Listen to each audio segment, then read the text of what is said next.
Okay, this is going to be a short video and I'm going to be discussing the difference between curse energy output and curse energy reinforcement. So firstly, I'll talk about Ryu. Ryu is the person with the highest curse energy output, so he has a better output than somebody such as Yuta. However, Yuta has far better reinforcement than Ryu, and this is why. First, curse energy output. The best way I can explain this is to give you an analogy. Let's say you have a water tank and Yuta's water tank is 500. The amount of output that Yuta can use is 100 of the 500 of his reserves, meaning his total curse energy reserves that he has. However, someone such as Ryu would have a total water tank of 200. However, since he has a higher output, he can use 100 of the 200 that he has, giving him more damage for the curse energy that he can use. To summarize, Ryu can input more of it at a time, meaning he has better output compared to Yuta, who cannot. Now let's get to curse energy reinforcement. So curse energy reinforcement and why people such as Yuta and Hakari so far have shown elite levels of reinforcement is due to the capacity of their curse energy. So going back to the water tank analogy, Yuta, let's say now because he has boundless curse energy, has 500.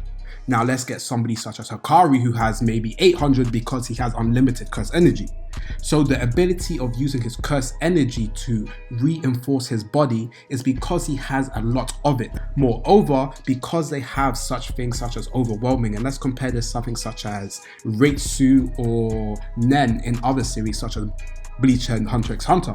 By having just more capacity, you can overwhelm the other person, and that is similar to the fact that Ryu gave him the water tank analysis. He said punching him was like hitting a water tank because there's just so much curse energy that softens the blow because he has so much that he can reinforce with his body. This is why someone such as Ryu does not have great reinforcement compared to people such as Hakari and Yuta, because he doesn't have access to that limit of curse energy even though his output is higher. So this is also why Yuta could make up the deficiency of having less curse energy output than Ryu.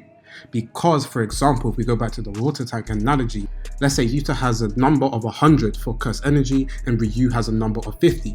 Even though Ryu's output is stronger, because he has more curse energy, he can make up for the deficiencies and reinforce his body.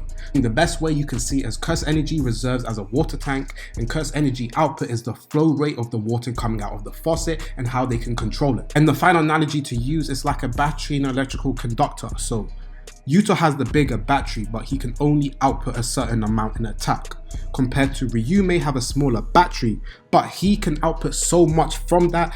He's a stronger conductor and is better at outputting his electricity. I think it just shows an example of the way in which that Yuta one can grow and the difference between curse energy output and reinforcement.